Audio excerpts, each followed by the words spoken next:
لا حول ولا قوة إلا بالله. لقد سقطت الملاهي الورع ولكن لن نسقط. سبحان الله. إنما السقوط شيء من الأعالي إلى الأسفل، ولكن نحن من السفلى إلى العليا نرتفع. سبحان الله. وبمشيئة المولى وبمشيئة الله سبحانه الله. والحمد لله والصلاة والسلام على رسول الله. يحدثنا الشيخ عمر بن البشير، حدثه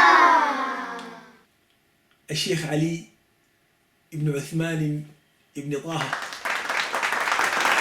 وكان في مجلس مع أخونا نافع بن نافع، وقد التقاه طيب الذكر المتعافي فسوى وشكر الله سبحانه وتعالى على كل شيء، ثم أمضيان سويا وصليان العصر. وبعد أن صليا العصر التقاهم الحاج آدم. والحاج آدم ليس من قبيلتنا، ولكن رجل صاحب قلب أبيض ومتدين بالفطرة ويجيد الحديث. سبحان الله.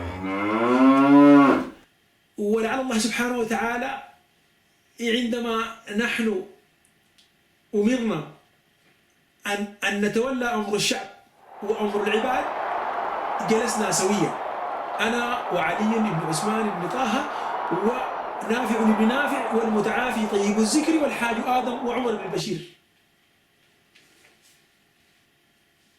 رضي الله عنهم وأرضاهم. ورضا الله سبحانه وتعالى رضا القلب.